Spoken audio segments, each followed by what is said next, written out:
It was just past noon on a breezy Thursday in downtown Greenville when Jake Matthews, a quiet, rugged man in his 40s, stepped off the city bus. Dressed in a faded military jacket and worn jeans, he walked slowly toward Branton's Bistro, one of the city's newer, upscale dining spots. The type of place with gold-lettered menus, waiters in pressed aprons, and soft jazz humming through the speakers. Jake hadn't come for the atmosphere. He wasn't there to impress anyone. He was just hungry. His gait was uneven, slightly off balance, not because of his legs, but because of the empty right sleeve that hung from his shoulder. Jake had lost his arm in Kandahar 7 years earlier. He never talked about it unless asked, and even then, he kept it brief. The medal in his drawer at home didn't matter much to him anymore. What mattered was dignity and a quiet seat to eat a warm meal. As he stepped inside, the restaurant's climate-controlled air greeted him, along with the scent of rosemary, steak, and aged wine. The room was half full. Businessmen in suits, 2 women sipping cocktails at the bar, and a group of young professionals laughing near the window. Jake approached the hostess stand. A young woman, no older than 22, stood behind it tapping on an iPad. She barely glanced up. "Table for 1, please," Jake said, his voice soft but clear. The hostess looked him over, first at his boots, then the empty sleeve. "We actually have a dress code here, sir," she said slowly, eyes narrowing slightly. "And a wait list." Jake nodded. "I don't mind waiting." She pursed her lips. "It's a long wait." Just then, a young waiter passing by with a tray paused near the stand. He leaned toward the hostess and whispered, not as quietly as he thought, "Does he even have a hand to hold the fork?" A small ripple of laughter came from a nearby table where 2 men in suits were half watching. Jake stood motionless. His jaw tightened, but he didn't respond. Years of combat had taught him discipline and when to walk away. But this felt different. This was home. These were his own people. And still, he was being judged. "I served in the 22nd Infantry Battalion," Jake said, his voice calm but firmer now. "I'm not here to cause trouble. I'm just here for a meal." The hostess exhaled like he was an inconvenience. "Look, sir, we have image standards. I think you'd be more comfortable somewhere else." From the bar, a woman sipped her drink and scoffed. "Honestly, what was he thinking coming in here like that?" Jake paused, eyes lowered, not out of shame, but sheer exhaustion. He'd seen worse, far worse, but that didn't make this sting any less. The restaurant manager emerged from the back, a man in a sleek vest and shiny shoes. He approached with rehearsed charm, but eyes that barely masked his irritation. "What seems to be the issue here?" he asked. "He doesn't meet the dress code," the hostess said quickly. The manager looked Jake up and down and gave a tight smile. "Sir, we strive to maintain a certain experience for our patrons. I'm sure you understand." Jake held his gaze for a long second. Then he nodded once, like a soldier following an order. "No problem," he said quietly. And with that, he turned around and walked out of the restaurant. From a table in the corner, a teenage girl watched it all. Her brows were furrowed, her phone resting in her hand. By the time Jake sat down on the bench, just outside the glass window, the girl was already typing a message, one that would change everything in the next 12 minutes. Jake sat on the wooden bench just outside the glass window of Branton's Bistro, his back straight, hands resting in his lap. Well, hand. The sleeve on his right side hung limply, brushing against the hem of his jacket with every breeze. He wasn't angry. He wasn't surprised either. But deep in his chest, that old ache stirred again. Not the kind that painkillers touch. The kind that comes when you realize you're invisible in the very country you fought for. He looked down at his boots, dusty from walking, worn from years of wear. He'd polished them that morning. Old habits die hard. That's what he told himself every day. One boot in front of the other. Keep moving. Keep your head up.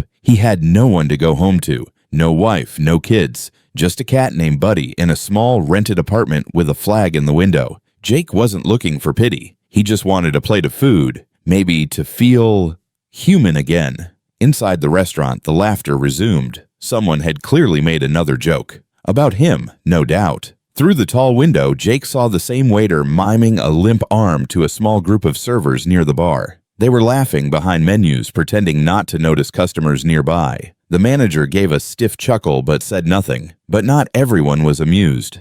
At a small table in the corner sat a teenage girl with chestnut hair and glasses. Her name was Emily Reyes, 17, high school senior. She had come with her mom for lunch before a college campus tour, but now her food sat untouched, and her phone was quietly recording everything. She had seen the look in the man's eyes as he was turned away. Not anger, not rage, just defeat. She hated that look. It reminded her of her uncle when he came back from Iraq. The same slumped shoulders, the same tired eyes. Emily waited a few minutes, then stood up. "Where are you going?" her mom asked. "I'll be right back," she said, tucking the phone into her back pocket. She walked outside to the bench where Jake sat, still as a statue. He didn't look up right away. "Sir?" she said gently. He turned, surprised to see someone so young standing there, her expression full of concern. I wanted to say I'm sorry for what they did in there. It was wrong." Jake gave her a faint smile. "That's kind of you, but it's all right." "It's not all right," she said. "You served this country. You don't deserve to be treated like that." She opened the takeout box she was holding and held it out. "It's a steak sandwich. I didn't touch it." Jake hesitated. "I insist," she said, smiling. He took the box with a nod of thanks. "You didn't have to do that." "I know," Emily said, reaching into her pocket and pulling out her phone. "But I did more than that. I recorded everything, and I just sent it to my dad." Jake raised an eyebrow. "Your dad?" "He's the mayor," she said, trying not to smile too hard. Jake blinked. "The actual mayor of Greenville?" She nodded. "And trust me, he doesn't take this kind of thing lightly." Inside the restaurant, the laughter had faded. One of the servers glanced outside and noticed the girl talking to Jake. He nudged the hostess, who peered through the window nervously. Back on the bench. "Oh," Jake opened the takeout box. The sandwich was warm. "Real food." He took a bite, chewing slowly. "Thank you," he said. "You didn't have to do all this." Emily sat next to him. "My uncle came back from war missing a leg. I watched people stare at him in stores like he didn't belong. He told me once, the scariest thing isn't getting shot at. It's coming home and feeling like nobody sees you." Jake didn't speak for a moment. Then he said quietly, "Your uncle's a wise man." She nodded. "So is my dad. He's on his way." Jake turned to look at her. "Really?" She smiled.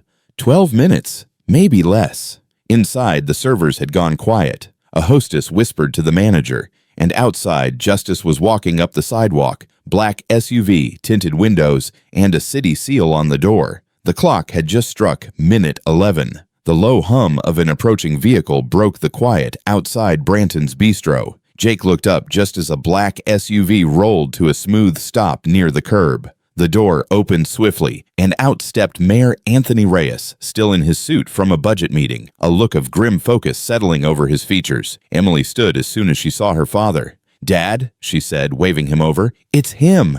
Mayor Reyes' eyes met Jake's for the first time, instantly registering the missing arm, the service-worn jacket, and the deep composure in the man's eyes. He extended his hand without hesitation. "Mr. Matthews, Jake Matthews. I'm Mayor Reyes," he said, gripping Jake's hand tightly. "I got your daughter's message." He turned to Emily. "Is the video still saved?" Emily nodded and pulled out her phone. Jake looked between them, still processing what was happening. "You didn't need to come all the way down here, sir." "Yes, I did," the mayor replied. "This city bears my name, and if someone wearing that jacket gets humiliated in it, I'm responsible for how we respond." Inside the restaurant, the staff had started to notice the SUV. Through the large window, the hostess shifted nervously. The manager peeked out and paled slightly when he recognized the mayor's face. The lively chatter in the dining room dimmed. Mayor Reyes looked at the building for a moment. "Emily, stay out here with Mr. Matthews." He adjusted his tie, squared his shoulders, and walked toward the entrance. The door opened with a soft chime. Conversation stopped mid-sentence. All eyes turned as the mayor entered the bistro, his shoes clicking sharply against the polished floor. The jazz music playing overhead now felt comically out of place. The manager rushed forward with a smile stretched thin. "Mayor Reyes, what an unexpected pleasure." The mayor raised a hand, cutting him off. "No pleasantries. I'm here about the veteran you turned away." The manager's expression faltered. "Well, we have a dress code policy, you understand, and some of our patrons were—" "I don't care about your policy," the mayor snapped. "You humiliated a decorated war veteran. My daughter filmed everything. Would you like me to play it for the whole restaurant?" The manager stammered, eyes darting to the servers behind him. One of the waiters lowered his head. "Let me make this very clear," Mayor Reyes continued, his voice now carrying through the dining room. "This is not just about poor customer service. This is about discrimination, and I will not allow this to go unpunished in my city." Customers sat frozen, watching the exchange unfold like a live news report. A few started recording with their phones. The manager began to sweat. "Surely we can talk about this privately." "No. Public disrespect deserves a public reckoning," the mayor said sharply. He turned toward the staff. "Which one of you mocked a man for losing his arm in service to this country?" The young waiter from earlier swallowed hard but said nothing. The mayor's eyes swept over them all. "You think being young gives you the right to laugh at sacrifice? That wearing a nice uniform means you get to insult a man who wore his for a war zone?" The silence was crushing. Back outside, Jake stood with Emily, hearing only muffled voices through the glass. He was still clutching the takeout box she'd given him. "You didn't have to do all this," he murmured again. Emily shook her head. "You shouldn't have to just take it. My generation's supposed to be better, but sometimes we need a little reminding." Inside, the mayor turned to the stunned diners. "Ladies and gentlemen, I apologize for the scene, but I believe the man outside deserves your respect far more than anyone currently working here." Then he pulled out his phone and dialed. "This is Mayor Reyes. I need a city compliance officer and public health inspector at Branton's Bistro immediately. Possible violations. Yes, I'll hold." The manager's face turned pale as ash. "You can't be serious," he whispered. The mayor raised an eyebrow. "Oh, I'm very serious." He turned on his heel, walked out the door, and gave Jake a firm nod. "They'll be here in 5, he said. Emily smiled. Jake just stared, speechless. The same bench where he'd sat in quiet defeat minutes ago was now the front row seat to something he hadn't felt in years, justice. Mayor Reyes stood just outside the restaurant, phone still in hand, voice calm but cold as he spoke to the city's health inspector. "Yes, Branton's Bistro. I have reason to believe there are operational violations. Yes, today, right now."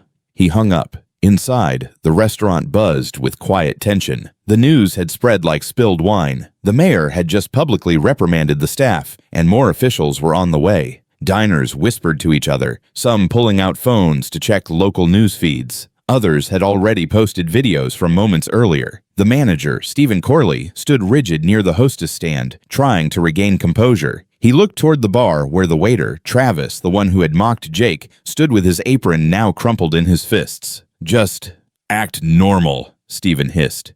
"This'll blow over." But even as he said it, the mayor walked back into the restaurant, with Jake now beside him. Gasps rippled through the room. Jake had stood up when Mayor Reyes insisted he come inside. He didn't want to, not really, but he could feel something shift, not just in the air, but inside himself. He wasn't there for revenge. He was there for every other veteran who'd sat in silence while being judged for scars they couldn't hide. He stepped into the restaurant he'd been turned away from minutes earlier, heads turned. People stood. Jake didn't walk with a swagger. He didn't raise his voice. He just walked slowly, steadily, his one good arm by his side, his empty sleeve swinging softly with each step. His presence spoke louder than anything else. Mayor Reyes addressed the room. "Ladies and gentlemen, this is Sergeant First Class Jake Matthews, U.S. Army. He served 3 tours overseas, earned a Bronze Star for valor, and lost his arm in a blast that killed 2 of his closest men. And yet, this establishment refused him service.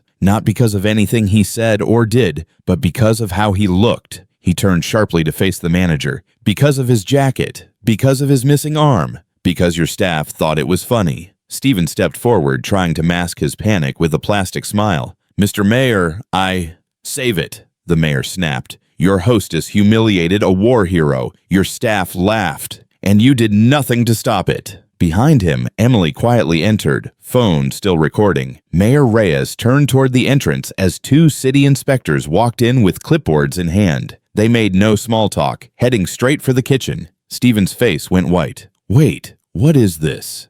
This is the city checking whether a restaurant so high on appearance meets the actual standards for serving the public. One of the inspectors opened a door and frowned. "We've got standing water in the kitchen," the other added. "Unlabeled food items.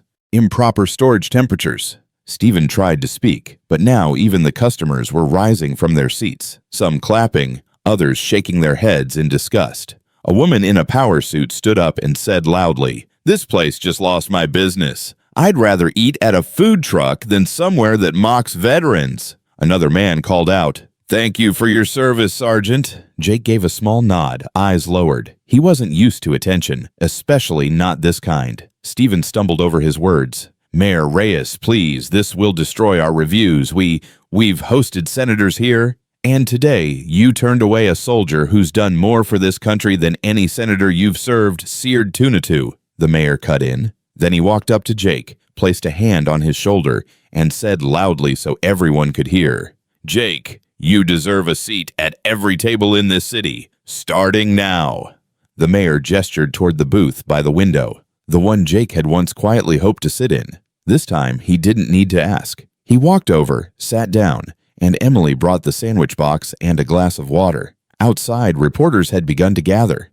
Someone had leaked the story already. Flashbulbs popped through the windows, and inside, the restaurant that once prided itself on exclusivity had just become a symbol of shame. Justice hadn't just walked in that day. It sat down, uninvited, and ordered respect. The sound of the health inspector's pen scratching against his clipboard filled the once bustling dining room with a hollow finality. Outside the kitchen, a second inspector stood with folded arms and a grim look. "Black mold near the back fridge. Expired poultry dated last week. Unlabeled containers. That's a hard violation," he said aloud, ensuring the patrons heard every word. The whispers in the dining room turned into quiet gasps. One couple stood up and walked out without asking for their check. Another woman set her silverware down slowly, her eyes locked on Jake as if silently apologizing. Jake sat quietly in the booth, the takeout box now open before him, but he hadn't touched the sandwich. Not yet. His appetite had long since been replaced by something stronger, a sense of dignity being restored. Mayor Reyes remained nearby, his presence heavy, commanding, and unshakable. Stephen Corley, the now sweating manager, approached the mayor like a man walking a tightrope over a minefield. "Look, this has gotten out of control. We'll discipline the employee. We'll apologize. Maybe we could issue a statement together. Get ahead of the social media angle." The mayor didn't even blink. "This isn't about PR damage control, Stephen.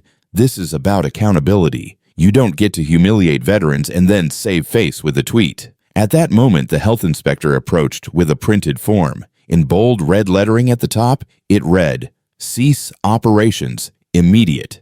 He handed it to Stephen and peeled off a large orange violation sticker, slapping it across the glass front door. "Effective immediately. Branton's Bistro is shut down pending further inspection and review," the inspector announced, loud and clear. A stunned silence fell across the room. Phones came up again, everyone capturing the moment the sticker went up. The restaurant's gleaming reputation, curated over years, now crumbled in real time. Emily stepped beside her father and handed him her phone. "The video's at 500,000 views already," she said. He glanced down at it. The clip showed Jake being turned away, Travis mocking him inside, and Emily confronting the situation. Then the mayor walking in. The public had seen it all. Jake finally stood up. He didn't do it to make a statement. He wasn't one for dramatics. But as he rose, so did nearly every diner still in the room. One by one, they stood in silence, watching him. Some nodded at him, some mouthed, "Thank you." He gave a quiet nod back. It wasn't pride swelling in his chest. It was relief. After years of enduring stares, whispers, and shallow apologies, someone had stood up for him. Someone had shut it down.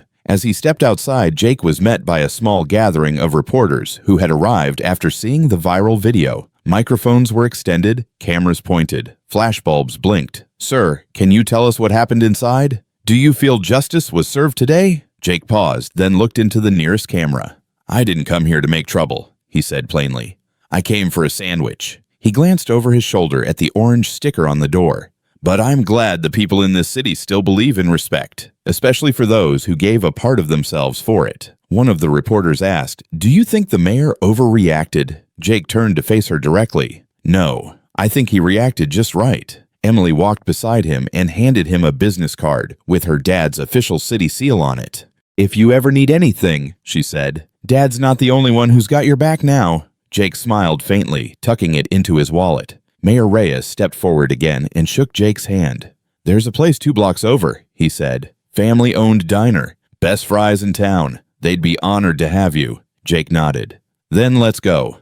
As they walked down the sidewalk together, veteran, mayor, daughter, the last light of the afternoon settled across the shuttered bistro behind them, and taped on its glass door for every passerby to see were two messages, one in city-issued red letters, closed until further notice, and one, handwritten by Emily, stuck just below it. This city honors its heroes. If you don't serve here. Later that evening, the once bustling Branton's Bistro stood dark, lights off, chairs flipped, the orange Cease Operations sticker glowing under the street lamp like a final judgment. But just 2 blocks away, Jake Matthews sat in a warm, family-owned diner, sipping coffee with the mayor and his daughter. The air smelled of fresh fries and melted cheese, and the waitress had recognized him the moment he walked in. "No charge tonight, sir," she'd whispered. "My brother was in your unit." Jake hadn't said much. He never did, but for the first time in a long time, he allowed himself to breathe deeply, not just with his lungs, but with his soul. This wasn't about revenge. It wasn't about shutting down a fancy restaurant or embarrassing a few arrogant staffers. It was about vindication. For every veteran who's been whispered about behind their back. For every soldier who's walked into a room and been judged before saying a word. For every hero who gave a piece of themselves and came home to silence, or worse, scorn. That day, the silence broke, not with yelling or violence, but with dignity, justice, and the voice of a city that refused to stay quiet. Jake didn't need applause. He didn't want headlines. He just wanted his sandwich. And maybe, finally, a little respect. In a world that too often forgets its heroes, sometimes all it takes is one voice, one video, and one act of courage to remind us who truly deserves a seat at the table. Never underestimate the power of standing up, especially when you're standing up for someone who once fought for you. Drop a comment below and tell us, what would you have done if you were there that day? Like, share, and subscribe for more powerful true stories.